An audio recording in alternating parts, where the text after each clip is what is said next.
Hi, welcome back to Lisa's Love and Light. How is everyone doing today? I hope you all are doing well. Thank you for being here today. I appreciate seeing everyone here, and thank you for being here today. How is everyone doing today? I hope everyone is feeling well. I hope all of the information that you're receiving here on this channel is helping you, encouraging you, and uplifting you. And please continue to share, like, and subscribe here. Today, we're going to talk about the signs of grief. There are signs that when a person is really in the midst of deep grief. But before we start to talk about that, I'm going to talk about something that happened this morning. Um, I was at the store, and in a parking lot outside the store, all these birds came up. They were looking for food. So when I went inside the store, I came out, I had some bread for them. It's funny because they have their own little personalities. It was a flock of birds. I'm talking the geese actually. And they were all over the place. They were looking for food. So as I started to feed them, um, they would jump up and get the food. And this one bird in particular wasn't getting any. And he was standing right there in front of me. And I'm throwing the food to him, probably like not even, he was really close to me. They're not afraid of people. I guess people feed them all the time. And he started stomping up and down and with his wings, like gyrating back and forth, and he started making noise because he wasn't getting any of the food. And I was cracking up because it was so funny because he's standing right there in front of me, right? And I'm like, I can't help it if you're letting everybody else take the food from you. So I had to get closer to him and actually almost put the food in his mouth. He did let me get that close. I was surprised, and then that's the only way he was eating. I said, listen, you got to be more aggressive if you want to eat this. It was just funny. And as I was talking to him and saying this, a guy drives by and he was laughing and saying, oh, that's so nice you're feeding them. But he was laughing because he saw me talking to them. But the bird was actually getting mad, because he wasn't getting it. I thought it was funny because they have their own little personalities. But anyway, it just reminded me of my dog Rocky and how he had his personality, and when he didn't like something he would act in the same way. Anyway, I just wanted to share that story before getting started because that happened a few hours ago. But anyway, I felt good after I fed them, and then they went on about their business. But it was good to do that and how close they came up to me.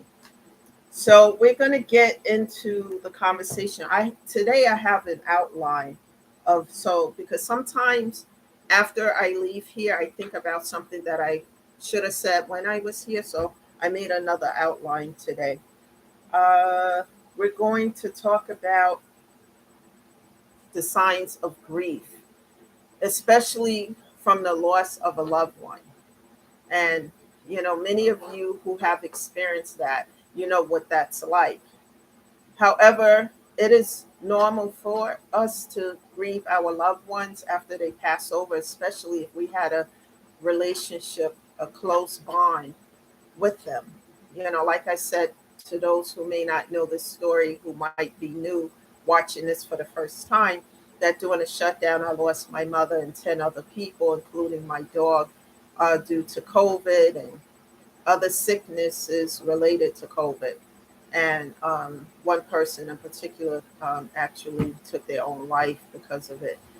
So I made this channel to help people who are dealing with grief. Like I have been dealing with it since 2020, but still doing work to get better. And I still have my moments where I have that grief. So this channel is to help other people to know the signs, when you're grieving too hard.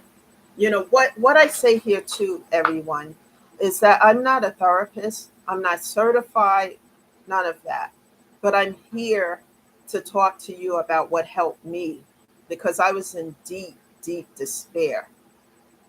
And it's important to talk about it. And when we're not having conversations, like I grew up in a house where what happens here stays here. And if we're not having conversations about this and we're not talking about it and finding ways to do better, to minimize it, because you'll never get over the loss, but you can minimize the grief that you're going through. And when people are not having conversations about it and they just going about their daily affairs and they're not dealing with it, then that's when it becomes a problem. You know, we have to address it.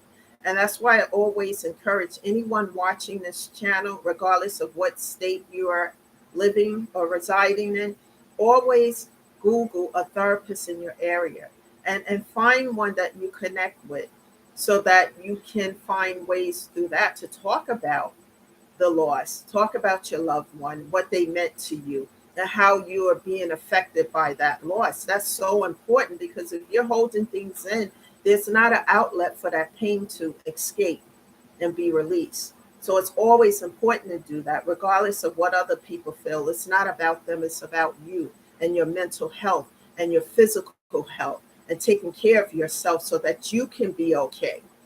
You know, it's important that you're okay because if you're not okay, you can't take care of yourself or anybody else. And that is so important.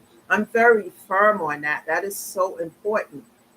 Also, to connect with a bereavement group, because that's so important because other people who have gone through losses of loved ones and etc., they can share tidbits that can help you, that you can put to practice in your own life that may help you with the grief situation. Because for me, people, when I started feeling the grief from these losses, it felt like being bipolar or something because I had no control over the emotions. I could be outside, and if I saw something or heard a song or something, smelled a certain type of food or whatever it was, it reminded me of my mother or something that reminded me of my grandmother or my own pet at the time, I would have to leave. I remember I was in a store one time and I had just not too long before that had purchased this plant to have put in at my mother's graveside.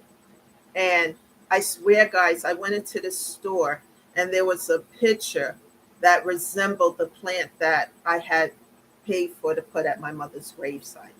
I had a shopping cart full of things and items in it. I had to leave the store.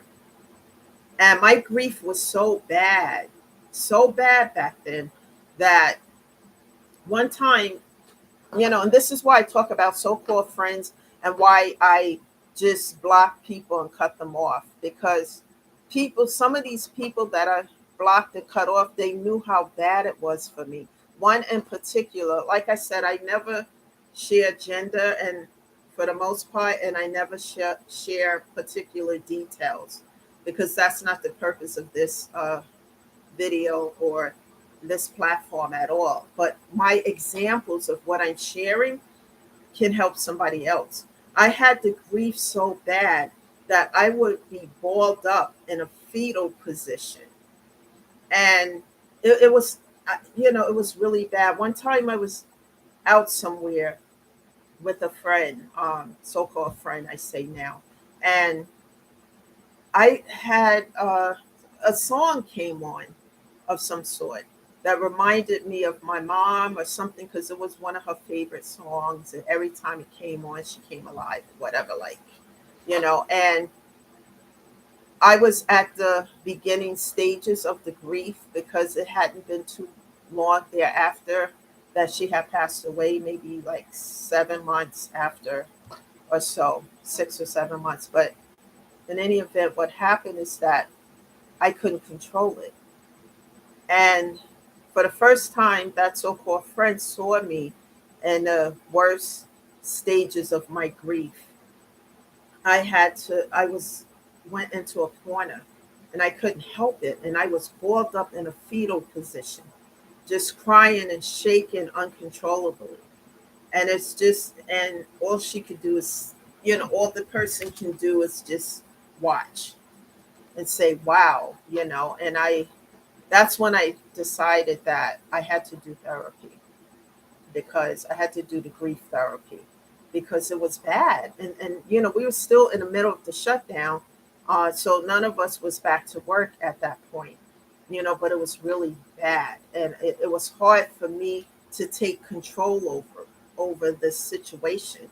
And it got to the point where it scared me a little because I had never, ever felt grief to that degree before in my life. And if anyone here who's listening to this channel is going through that, please pick up the phone, Google a therapist, and get the process started because you need that outlet to talk to someone. And when you talk to a therapist, they can't talk about your confidential matters to others, for the most part, unless it's something like, God forbid, you trying to hurt yourself, which I hope no one here is doing that, because grief can lead to deep, deep depression, and that can lead to suicidal thoughts that we don't want here. We want everyone to get help. That's important, and it's nothing wrong with saying that you need help, and you talk to a therapist. You take care of your. It's just like when you go to have a physical and you take care of your physical health, but you also need to take care of your mental health as well. And that should be top priority because without either one, you can't function properly. And it's so important. I had to do that. And then when I started the process with the grief therapy, my therapist started to explain to me why I was having those feelings, what happens with the grief, you know. And so I said that so that we can talk about the signs of severe grief due to loss of loved ones. I'm just going to share what I went through. The constant mood swings. 1 minute you're up and you're okay. The next minute it's too much. I had that a lot over and over and over again. And I didn't know what was wrong because I had never had that before in my life. And then having no desire to do anything. I'm a workaholic for the most part. I'm a Virgo and I'm a workaholic. And I always doing something. And I had no desire. And just getting out of bed at that time, because my dog was still alive, because my mom passed away first. I still had to take him out. I had no desire. Everything was difficult, like to the point where I didn't want to take him out for a walk, but I had to. I didn't want to even just to feed him, put water and food in his bowl was difficult because that's how bad the grief was, which was extreme. And one of the things, okay, let me go through this first and I'll share the other parts with you. Feeling hopelessness, just like, why, God, why? Why all of this? And people were still dying around me. So all of these things that I mentioned is what I was feeling all balled up together in one at the beginning of this grief. And so as I did the therapy and went through it, I started to learn why I was feeling this way. I had the constant tears and fears as well. And my therapist shared with me why I was feeling this way, and it was hard. And just being in that energy was so hard for me because I had never felt that and been in that energy before. So I said all of this to say that one of the things I understood as I continued to do therapy, why all of this was affecting me to this degree, is because I was traumatized by a family member one of my siblings who sent, as soon as my mom was in a nursing home, and as soon as we found out that she passed away, my sibling had them to take pictures, 4 pictures of her deceased. Because remember, we were in the middle of the shutdown. Because the shutdown had happened in February of 2020, and she passed away in April of 2020. So these 4 pictures was on a family text messaging. It went to my son, it went to me, it went to everybody in the family. And it traumatized the hell out of me. because I didn't expect that. When I saw 4 different pictures, I was screaming so bad on my knees. At the time where I live, my downstairs neighbor had to take me to the hospital. That's how traumatized I was by those pictures. And they call it a tradition. It's nothing to me. That's a tradition about doing any of that. And it upset me so bad, and it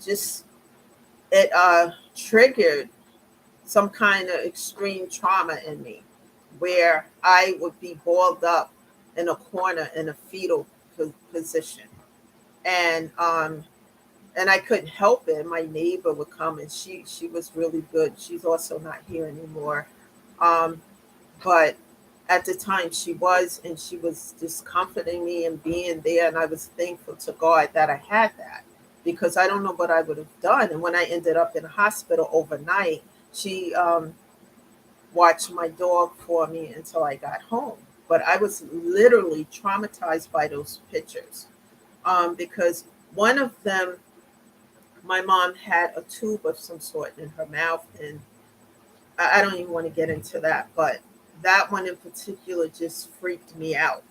And just sending them, and then I got angry, and then I had said, "Why would you do this?" And I said how I was traumatized by it, and it didn't seem to matter at that point, you know. And the excuse for it didn't. It just didn't make sense to me. So I said all of this to say also why I cut people off, cut off, block, and delete, is because certain people who were in my life and have been there for a while know um, the situation with my mom, the dog, all of that. They knew what I was going through. They knew what I felt like. They knew all the particulars of the situation. So if you know all of that, and then you add to my plate of what I'm already going through, why would I keep you in my life? You've seen me go through this. You've seen me in this state. Why would I keep you in my life? And during the time I couldn't see that, because a cloud was heavy over me because of all this grief. And I didn't know how to, manage it or deal with it until I started to do the work and therapy. So this is another reason why I'm quick to cut off, block, and delete, because I don't have time for that. My mental and physical health is everything. Everything to me. I was in constant tears. It was just awful. So I was mostly traumatized by that. And I had to talk to my therapist about it. And, therapy is a good place. It doesn't matter what other people think about whatever.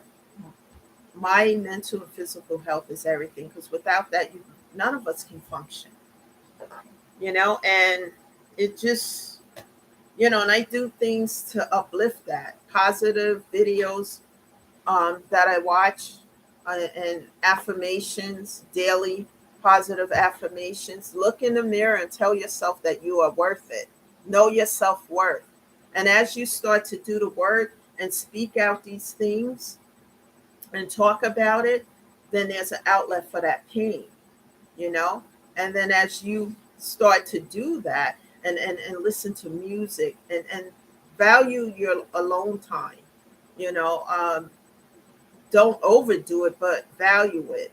And, I listen to music. Just before I came on here, I was listening to some music.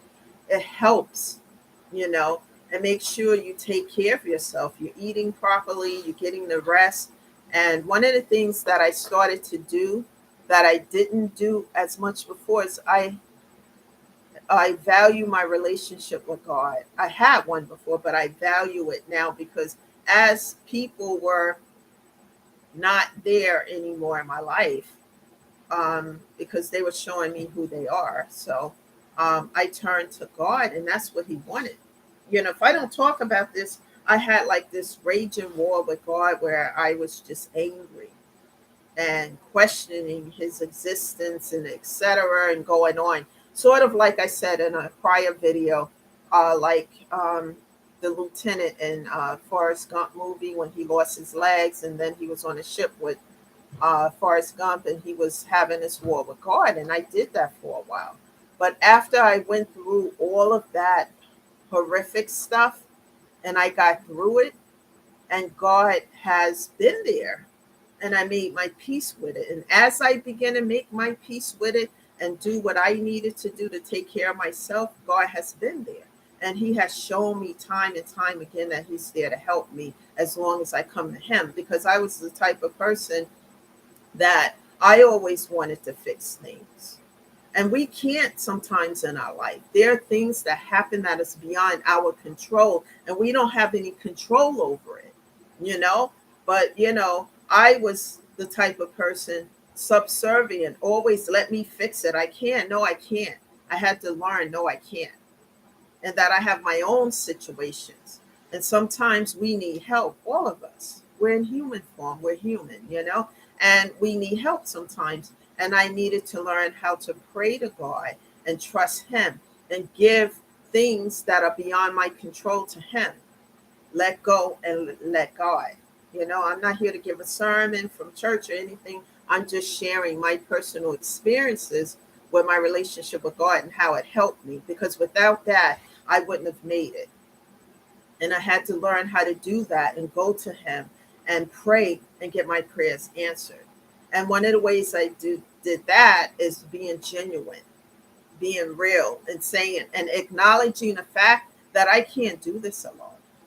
And it took work to do that. It took work looking at myself and what I was doing and how I can change it for the better. We all can do that, and therapy helped me with that. And I want to talk to people about self-worth again, because when you're going through grief, sometimes you forget your self-worth.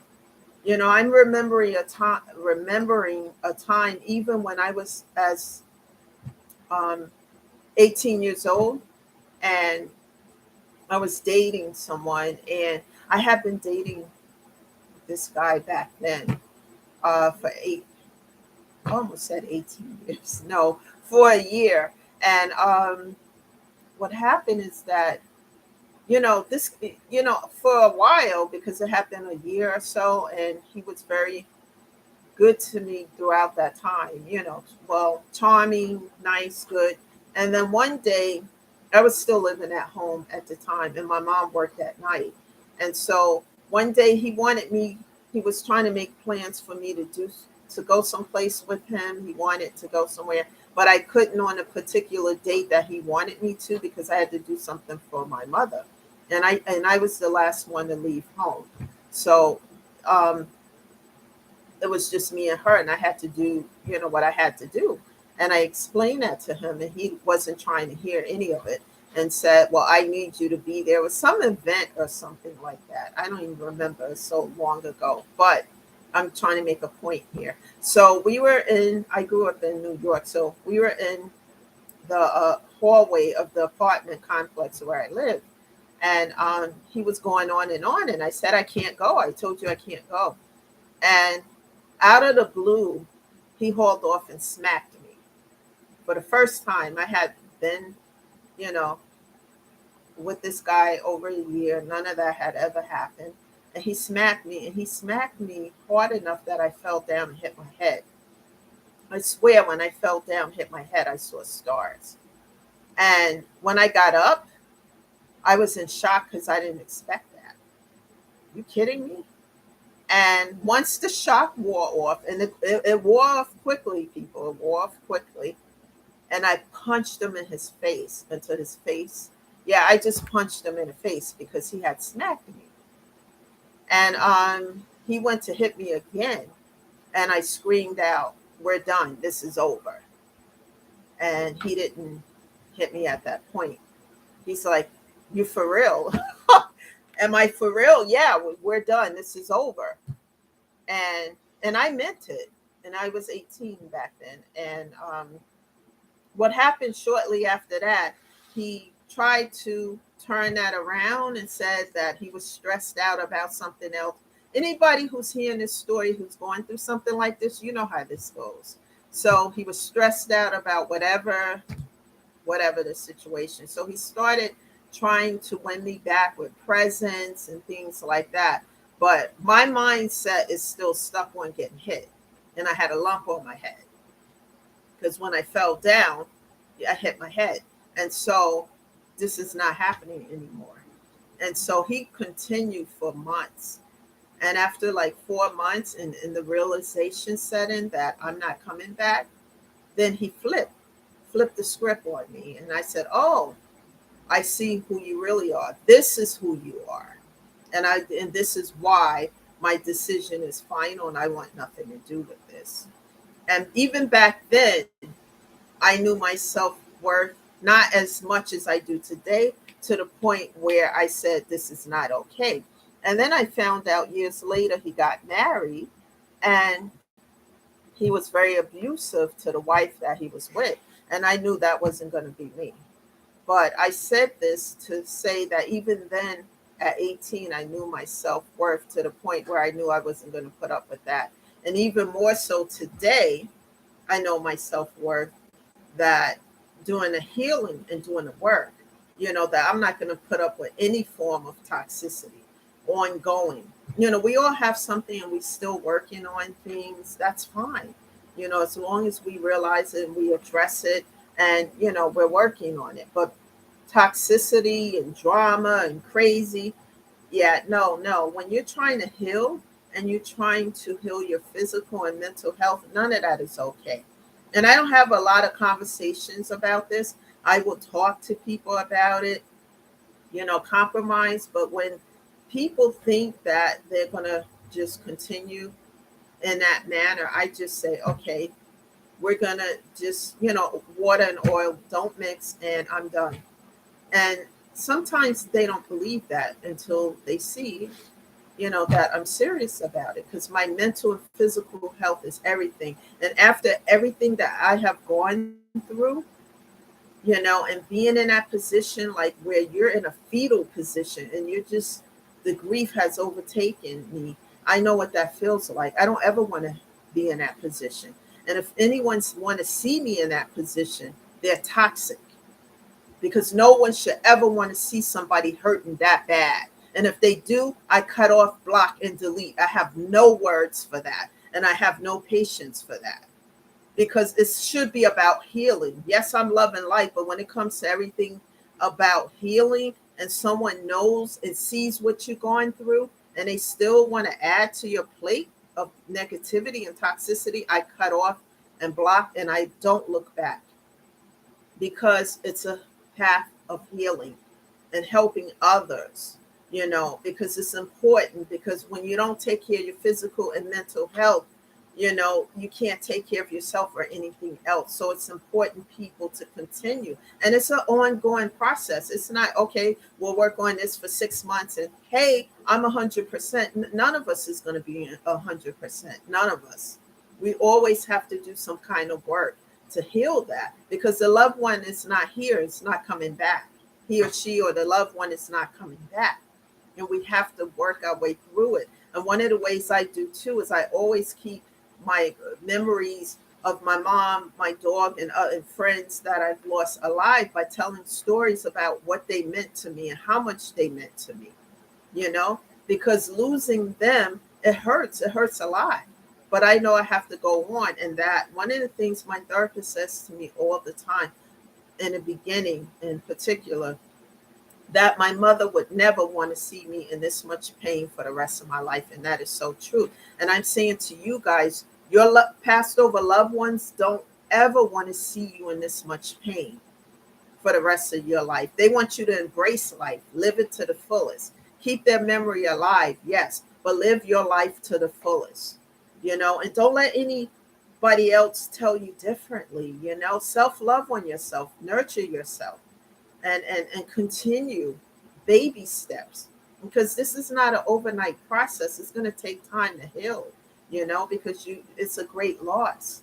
And healing is one day at a time. And give yourself a pat on the back when you do something that improves you, improves your life, improves yourself, because it shows you that you're moving forward in the right direction. Nothing ventured is nothing gained. Rome wasn't built in one day. and neither is doing the work. Little steps, one day at a time. Somebody needs to hear this. Somebody needs to hear and watch this video because they're going through it right now and they need to be uplifted. That's the point here, is to uplift and to help other people, not to tear down somebody who's already hurting.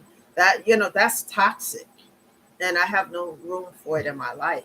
So this is the message today, and please share this video, subscribe and like, and tell others about it, because some people out there might be grieving silently. Not everyone is open to sharing how they're feeling and what's going on in their life, but they may get the most from this video. So please continue to share that. And thank you for being here. I will be back again with a new message. Enjoy your day. Continue to take care of yourself. It's so important. What I like to do is what I'm focused on doing is taking that pain and turning it into a purpose here, and taking that pain and turning it into a power to help somebody else so that they can grow and expand. Thank you all for being here. This is Lisa, shedding love and light, and I'll be back in a day or so. Have a great day, everyone. Make it your best day. Bye for now.